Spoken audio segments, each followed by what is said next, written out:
Welcome everyone. This is our third meeting in the Mead course. This time we will discuss some advanced topics in mead making. So if we look at the course schedule, this is the third meeting. Then next time we will have a talk about evaluating meads in competition exams and how to fill the judging form. And the last talk will be about mead off flavors and troubleshooting. So this is today's outline. We will start talking about different types of meads, and then we will speak about oaking, some adjustments, stabilization, aging, and then finally we will talk about blending.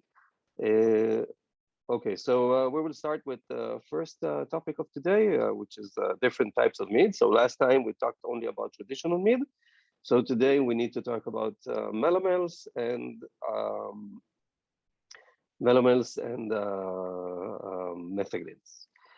So specialty meads, we will discuss 4 types of specialty meads. The first one will be meads with fruits. The second one, meads with spices.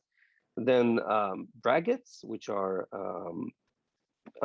honey malt hybrid beverages, and then experimental and historical types of meads.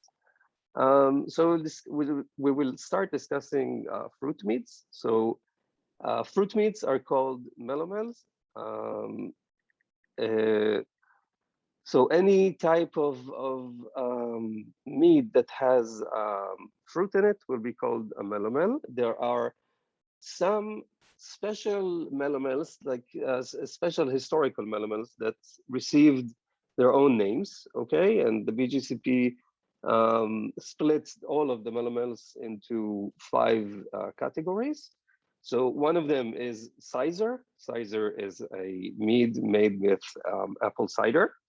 The next one is piment, which are meads made with grapes.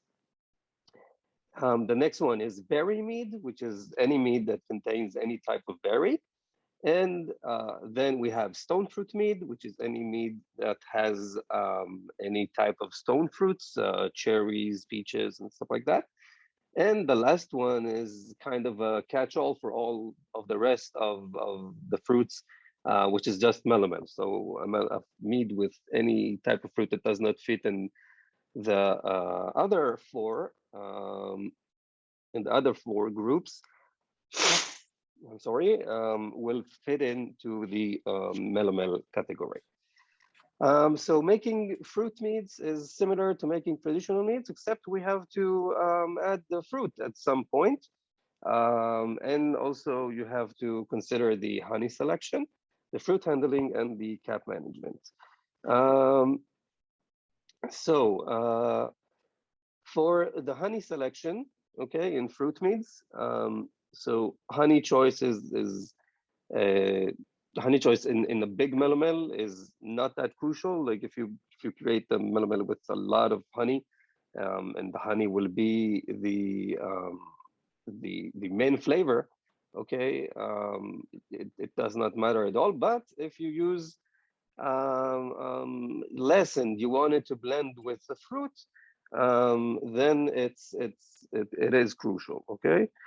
So varietal honey character can be overshadowed by strong fruit character. So please remember that when you evaluate such meads. And then high quality wildflower is most often the most useful. And also be aware that wildflower honey can change from season to season and even lots because of the flower availability for the bees. So make sure that you're not using any honey that contains some harsh flavors.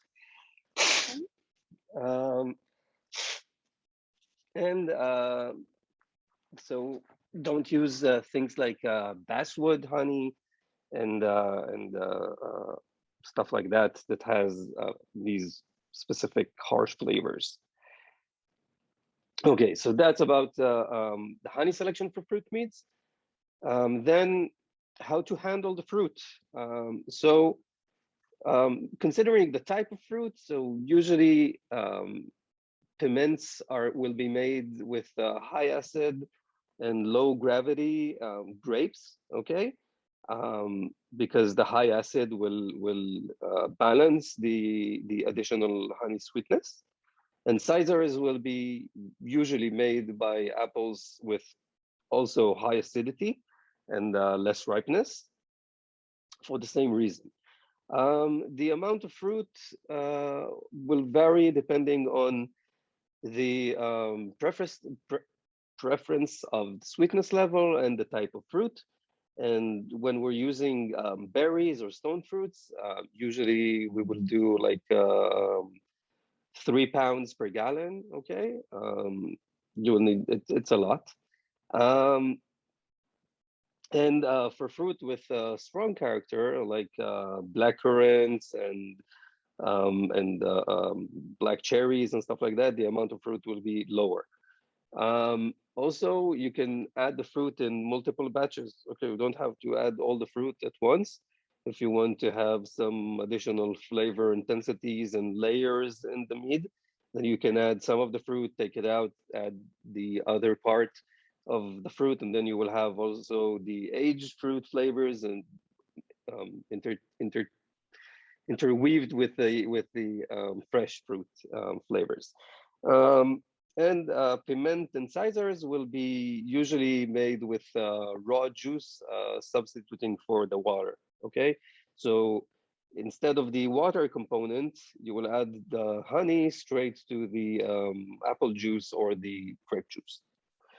So this is about the fruit handling. Now, so I'm sorry, this was about the type of fruit and the amount of fruit. Now for the actual preparation of the fruit to go into the mead. So the first thing we will do is to sort out the fruit and discard of any poor quality or moldy fruits. We'll remove all of the stems and the leafy materials because they can give us some really harsh tasting green flavors. We will also clean the fruit and then freeze it to burst all of the cell walls, okay?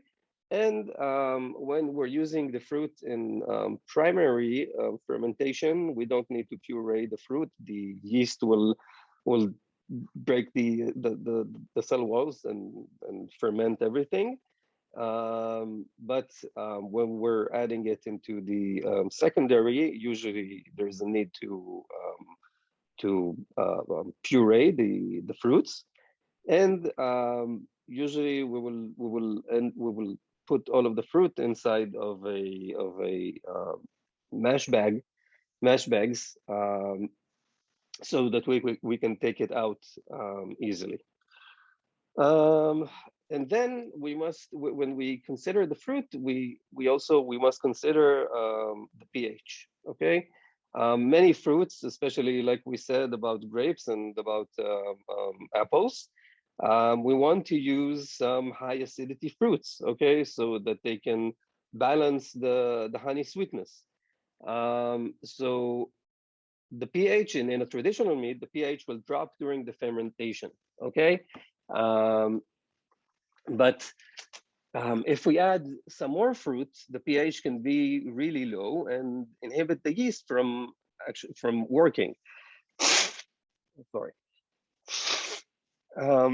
So what we usually do is that we will add some potassium carbonate to balance the pH and bring it to 4.0 before fermentation. So that we will not have a stuck fermentation because of the fruit additions, okay, and the low pH. Also,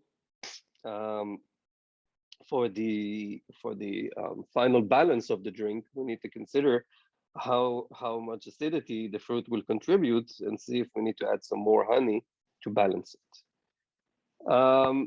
And now to discuss when to add the fruit. So we discussed how to prepare the fruit, which fruit to add, the amount of the fruit. And now we need to discuss when to add it. So fruits added to fruits added to the secondary fermentation. So in the secondary fermentation, you can extend it to be many weeks, okay, and add the fruit, and it will extract all of the flavors from the fruit. Also, you will need some considerable aging to make the flavors melt together and seem like from the same beverage. And if the fruit has a lot of sugar, you can also have a renewed fermentation when you add the fruit.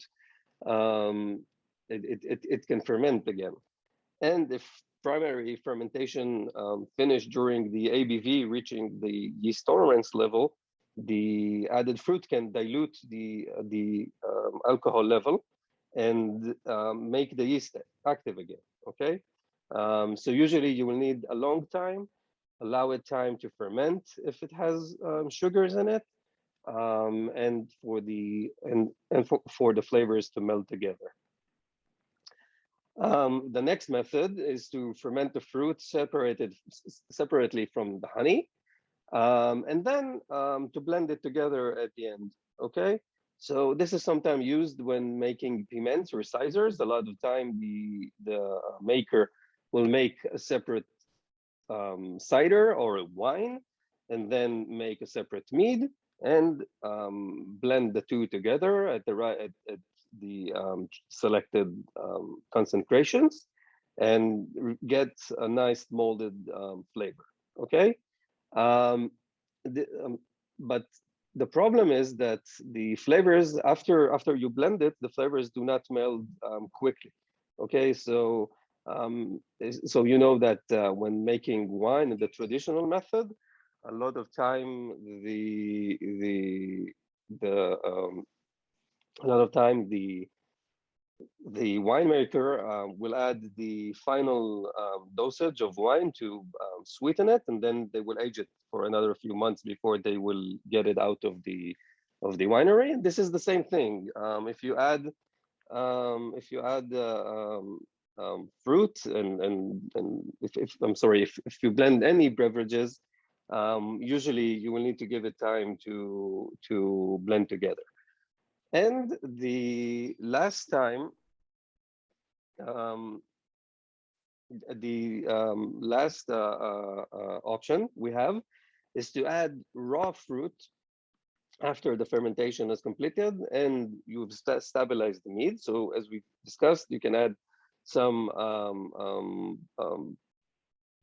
potassium metabisulfate and sterilize the mead. So you can add the fruit after that, and you will not have any bacteria or yeast to actually ferment the mead. So you can receive the maximum amount of fruit flavor, but it will also add a lot of sweetness because the fruit has sugar in it. Okay, so adding the raw fruit after you've stabilized the mead means that the sugar will not be metabolized by the yeast, and we will have some sugary, sweet raw fruit flavor to the mead. Okay. And also you can introduce some bacteria into the mead with the fruit. So please remember all of these things. Usually we don't add raw fruit because of the added bacteria, and you can spoil the mead. So that's the third option on how to add fruits. After we've added fruit, so if we've added them during the primary fermentation, we will need to deal with the cap. The cap is a layer of basically fruits, okay, that float on the CO2 that the yeast are producing. And this cap can create some insulation from the air. It can cause a lot of temperature increase inside of the fermentation because it doesn't let it air out. it can cause a lot of CO2 buildup inside the mead, and because the fruit floats and it is exposed to air, it can grow a lot of mold.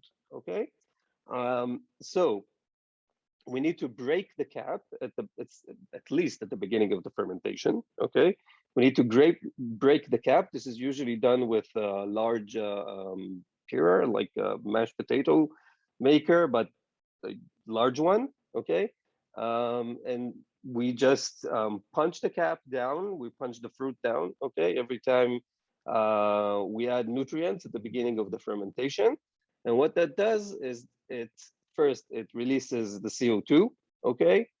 Then you prevent temperature buildup below the cap. You are wetting the fruit so it can catch less mold, okay? You're extracting color, tannin, and aroma and flavor from fruity character. Usually it's what is done to extract the flavor and color and tannin from red grapes, okay? So you would do this breaking the cap. So if you're making a fruit mead, it's the same thing. And it also evenly distributes the yeast, the sugar, and the temperature within the fermenting must. Okay, so usually when we have fruit meads with fruit added during primary fermentation, we will need to break the cap.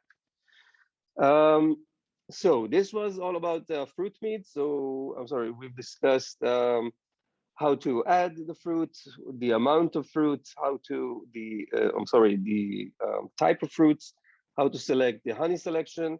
So these are all of, and also managing the cap. So these are all of the things we need to know to make a good melomel. And now we will move on to discuss metheglins or spiced meads. So metheglin is a term for any mead made with honey and spices. It's like melomel for any mead made with fruit. So mead with spices is a metheglin. It's usually easier to make than melomels since the spices don't add any fermentables. So you don't have to consider whether you're going to have a secondary fermentation or reactivated yeast or adding bacteria and stuff like that. And achieving a pleasant balance with spices is harder than achieving a pleasant balance with fruit because spices has a lot of flavor. So we need to use moderation here. So in order to make a metheglin, we also need to discuss which spices we should add and how to add the spices. So usually we will choose the desired spices and we will adjust the final balance of the mead with spices. We rarely add spices before the boil. Usually it will be in the end. But for the time and method to add the spices, we can select from either steeping the spices in the boil, okay, like we do with the tea at the end of the boil and take them out. If we do a boiled mead, we can add the spices in the primary fermentation, which is less recommended because it usually tends to take a lot of time. We can add the spices during the secondary fermentation, and it will also be there a long time. We can make a spice tea and add some of that tea, or we can make a spice tincture. A spice tincture is when we submerge all of the spices, usually in a high alcoholic beverage, like vodka or something like that. So it will be neutral, and it will extract the flavors from the spices, and we can use as many as we like on the end product, okay? But the other thing is that the other thing is that we need to consider that is how to kill any bacteria and not add any bacteria from the spices. So usually we will use some alcohol method, like making a spice tincture or using some hot water to kill the contaminants. Um, so usually we also need to think about how, if we're adding the actual ingredients into the mead, we need to think about how we're going to remove the spices so that we don't get them inside of the bottles. Okay, so one more thing about making a spice tincture. Usually this will be the recommended way to add to add spice flavors into a mead. So for making a spice tincture, we will usually choose our spices. We will put them in a bottle or a jar of some sort. We will add some neutral alcohol, usually like a vodka or grain alcohol, and we will let it stand in room temperature for about a week. During that week, the alcohol will extract all of the flavors from the spices, and before and after fermentation, we will do some experiments with blending and see how much of this spice tincture we need to add for a glass, and then scale it up and add it to the large batch before bottling. So this is about making spiced meats. Usually making tincture will bring us the least astringency from the spices, and that's why we usually choose this method. So that's for spice meats. Okay, the next type of meats, of specialty meats we're going to discuss, is going to be braggots. So braggots can be produced in two ways. One is fermenting the malt along the honey. So instead of using water to dilute the honey, we will use beer wort, okay, to dilute the honey. So that's one way, or the other way will be to ferment the beer separately from the mead, and then blend them to have a good flavor.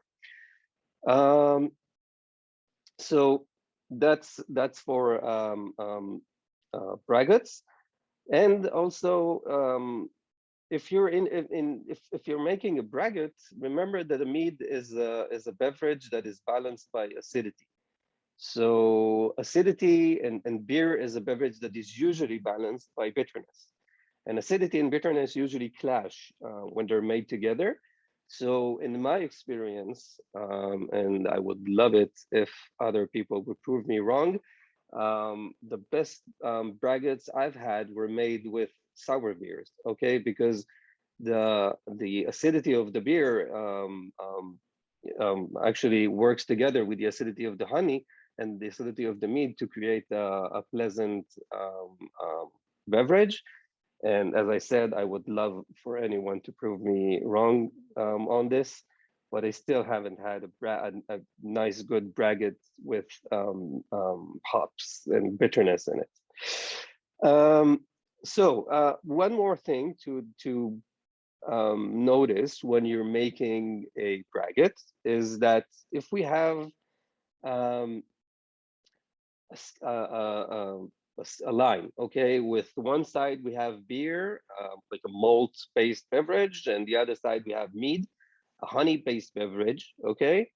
So if we take this line between them and we cut it to 3 sections, so on the left side we will have honey beer, which is a beer that has honey in it, like Barbar Blonde, okay, if you know it.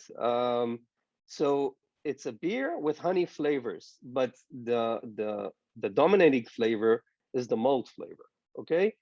And on the other side, we'll have braggots, okay? In a braggot, the honey flavor should be the dominating flavor. So when you're making a good, nice braggot, or you're judging a nice braggot, remember that the dominating flavors should be the honey flavors and not the malt flavors. So any braggot that's made with like these big malts, big caramel malts and roasted malts, this has the dominating flavors on the malt side and not the mead side. So it's like a honey beer and less a braggot. Okay. So remember, the balance should be towards the honey and not towards the malt in terms of the flavors. Um, Braggots are most often made without hops. That's why I told you it would usually be like with sour beers because bitterness is clashing with the acidity. And usually what people will do is substitute the malt-based sugars, I'm sorry, for honey fermentables, okay? And remember that the overall impression needs to be that of a mead, not of a beer. So we talked about the line and where does the honey beer and braggot fall between beer and mead. So that's for braggots. And the last type of specialty meads we're going to discuss today are historical and experimental meads. So historical and experimental meads can feature any ingredient or any technique. Most of these meads that are entered in this category will fall into four groups.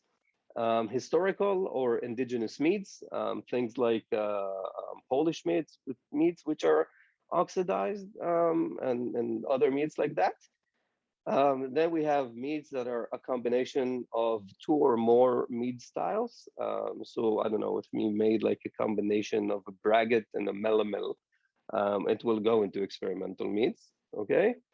Meads that use additional fermentables, so things other than malts and fruits, okay? So if you use, I don't know, other types of sugars and stuff like that, you can enter that in the experimental meads.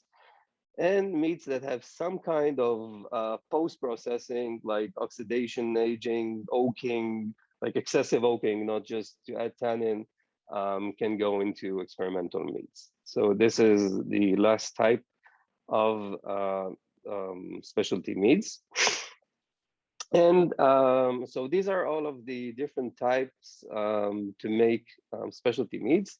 Now we're going to discuss some advanced processes that we can do to our meats before to bring a more nice balance to the meat before we bottle it. So the first thing is oaking. So we'll start with oaking. So oak aging can be applied to any mead style without the participant listing it. So these oak additions, they can be, I'm sorry, they do not have to be specified by the entrance, but if they've put some excessive oaking, like if we actually feel the wood and not only tannins, then they have to put it in experimental mead and tell us that it has a lot of oak. But excessive oaking in any other type of mead is a fault, okay, just like it is in wine. Okay, so if someone actually tells us in any type of mead except for experimental that it was oaked, it shouldn't be like the primary flavor. It should be a supporting flavor, adding mostly tannin to balance the sweetness of the mead. And the declared use of oak I'm sorry, what does oak brings to a mead? So oak helps us bring structure in the form of tannin. It helps us bring complexity, usually from the oak flavors, the vanilla and the cedar and other flavors that it brings. It helps us bring other sensory elements like astringency into the mead and dryness, okay? And it can also bring some new and exciting flavors. If we used oak that was used to aged whiskey or rye whiskey or any type of or bourbon, we can bring some new and exciting flavors into the mead by using this oak to age the mead. So oak mead should not be overly astringent. It should be, remember, we should always have a balance like a nice white wine.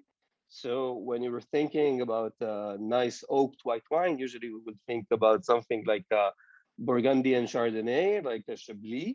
And then if you know a Chablis, you know that it doesn't have like this excessive oak flavor, but we can actually feel the oak and the dryness in the mouth that the tannin leaves. Okay, um, so that's for oaking. Oak can come in a multitude of forms. It can be from American, Hungarian, and French oak. Usually the French oak is known to be the more subtle type of oak. The American has more flavor, more wood flavor to it. And now we have these new and upcoming Hungarian oak barrels that have started to come out, and these bring these really nice flavors, nice and new flavors. Um, Oak can have a range of toastiness. Usually the inside of a barrel will be toasted or roasted in some cases. So it can bring a wide range of toastiness notes into the mead. It can be from toast until like coffee and roasty flavors.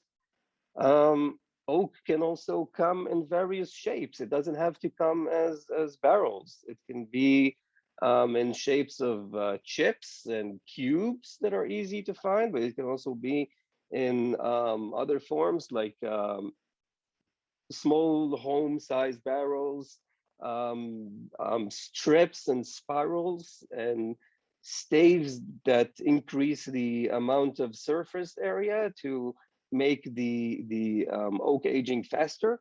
It can be in the form of powders, and I've even seen essence and oak extracts that you can find today. So it can really come in a various amount of shapes, sizes, flavors, toastiness.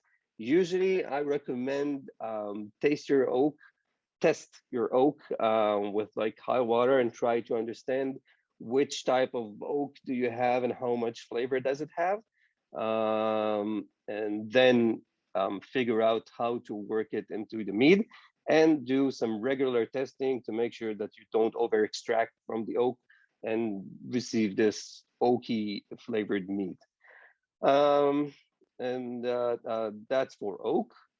So oak is a very fun ingredient to use in a mead. And after oaking, we will move on to talk about adjustments to the mead. So after fermentation, we would often have to adjust the mead to correct the um, overall final balance, okay? And this can be done by correcting the sweetness, the acidity, the tannin levels, or other components of the mead. Um, so most adjustments to the mead we're doing them post-fermentation so that we can see how fermentation changed the beverage. And then we can understand what we have and what we need to do in order to make it more pleasant. So what we do is usually we perform a taste test before adjusting, and then we adjust a glass. We write what we put in it to adjust it, and then we scale up to adjust the entire batch. So I'm sorry, to adjust for sweetness, usually we will add some honey, okay? After we've stabilized the mead, we will add some honey, and we will adjust this, we will increase the sweetness.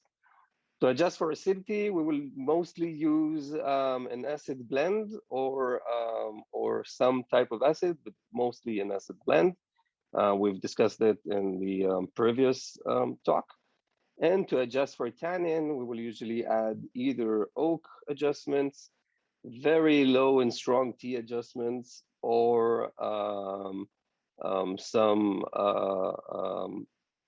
I'm sorry, oak or grape tannin powder, okay, that we can use. So this is for adjustments before packaging. And after we've adjusted the mead, we've oaked it, we've adjusted it. Now, the next thing we need to talk about is to stabilize it.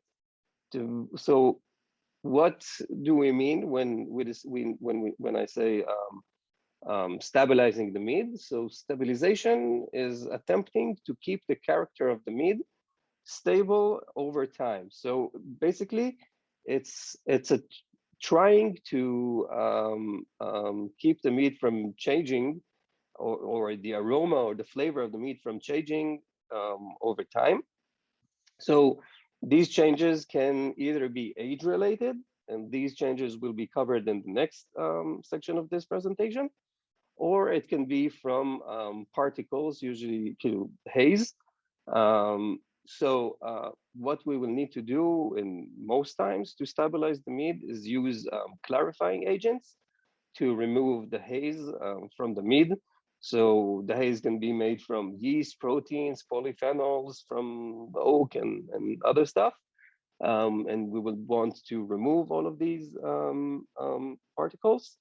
And to do that, we need to ensure that the fermentation has ended, and we can remove the yeast by rackings, filtration, flash pasteurization to kill them, or using potassium metabisulfate plus potassium sorbate to inhibit yeast and bacteria growth. So the first thing we will discuss is clarifying. Okay, so clarifying agents work to remove haze from the mead. So haze can stem from suspended yeast, particles of protein, pectin haze if we use fruit, pectin-rich fruit, starch haze, polyphenols, which are tannins in the mead, or perhaps some metallic contamination. So clarification, usually we will start with a cold crush, lowering down the temperature of the mead rapidly after fermentation. Then we will use some positive and negatively charged clarifiers. Then we can use filtration. And if we used pectin-rich fruits, we can add some pectic enzyme to break up all of the pectin, all of the haze-creating pectin. So that's for clarifying. After clarifying, the second type is aging. Okay, so for aging, let's discuss. Let's discuss aging. So we will start by the effects of aging. Okay, so the aging of most alcoholic beverages reduces esters, reduces bitterness, reduces alcohol sharpness and make it more round and pleasant, reduces the color, and it reduces the flavor intensity. Okay. To continue the effects of mead, some things precipitate from the mead during the aging process. Proteins, tannins, yeast, and other particles just settle down and out of the drink. And we have some smoothing and melding of the flavors inside of the meat. Okay. So if we want to inhibit the aging process or delay it, okay, more of delay it, we need to reduce the exposure to oxygen. Okay, so what we can do to reduce oxygen in the mead in the bottle, so after packaging, we can use wax, okay, on the caps. We can use synthetic corks, and don't use crown caps. Crown caps are known to be permeable after a long time, so don't use them. But synthetic corks and wax can help a lot in reducing oxidation and slowing down the aging process. Other harming factors to a mead: heat, So in every 10 degrees you go up, you shorten the aging time by half, okay? Light and mechanical agitation, so exactly the same as beer. Light can, we don't have skunkiness here, but we do have other light sensitive compounds, and mechanical agitation can promote the haze formation process if we had polyphenols inside the mead. So that's for aging. So if we need some, so to discuss some the oxygen effects on the mead, so negative effects of oxygen on the mead will be the colors becomes duller and darker. Clarity is lost. It becomes less translucent, and because of the haze particles. Fresh honey flavors will reduce. Aldehydes will be created again by oxidation of alcohols. It's allowing aerobic bacteria to flourish. So if you have acetobacter, it can turn the alcohol into acetic acid and create a honey vinegar. And paper and wet cardboard flavors can be formed. The one positive effect some age oxidation has is producing sherry aromas. But for that, we have to have these precursors, melanoidin precursors inside of the mead to become sherry aromas after oxidation. So that's the effect of oxygen on the mead. So how do we age the mead? So any mead will need some type of oxidation, some period of oxidation, of aging. I'm sorry, to smooth out the alcohols. So we can do it in two methods. One is to do a bottle aging. So bottle the mead. It protects it the best from oxygen. We put some wax on and don't use crown caps, use corks, synthetic corks, and age the mead inside of the bottle until you're ready to drink it and see how it's going. The main problem here is it's hard to make adjustments. So if we want to make some adjustments after the aging part, we can do it. The other option we have for aging is to do a bulk aging. So we can basically put the mead, rack it into a smaller carboy or fermenter and let it age. It can be adjusted and blended. The fermentation can be finished and excess CO2 can exit. Clarification is enhanced because we don't retain the yeast inside the bottle. We will discard them before we package the mead. And the final product will be more consistent between the different bottles. So these are the options for us to age. So what we will do, we will usually start with a bulk aging. We will adjust, package, and then we will age it inside the bottle until we're ready to drink the mead. This is what usually most people do. So that's about aging and oxidation. And the last topic we will discuss today is blending. So what is blending? Blending is the art of mixing mead with any other beverage. It could be other meads to create a mead. It can be a cider to create a cider. It can be wine to create a piment. It can be I don't know, anything you want, you can blend the mead with. And blending is simply another form of mead adjustment, okay? So the common reasons for blending is add acidity and tannin. If we have a mead that is too flabby, too sweet, and we need to add some acidity and tannin, we will take a batch of mead from acidic and tannic batch and blend them together, and we will have a good mead. We can add sweetness using the reverse of what I just said. We can add complexity if we have a mead that is lacking complexity and we have a mead that has, I don't know, like these strong oak flavors, we can blend them, and we can add the oak complexity to the mead and have it be pleasant and not too much oak like we had in one of the batches. We can create a different mead style. Okay, so if we move from, if we have a mead and we blend it with a wine, we created a piment. So we just created a different style.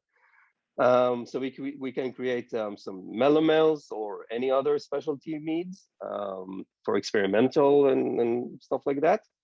And also, it's a very good way to get rid of a defective batch. I have had a few batches that were left alone for too long because I couldn't handle them during this period of my life, and they became really oxidative. I just made a bunch of new mids and used the oxidated ones to give a nice overall flavor to the meat, and it came out really nice. And these batches were used. So that's for blending. And here our talk for today is ending. And so I'm sorry, to blend, sorry, we have one more. So to blend, what we usually do is we taste each mead on its own, each batch we have. We identify the intensities and the flavors of every component of the mead, like we discussed in every sensory evaluation. We develop a concept of what we want to do. Do we want to add sweetness? Do we want to add acidity and tannin or other things? And then we start on a small scale always and scale it up when we have something we like.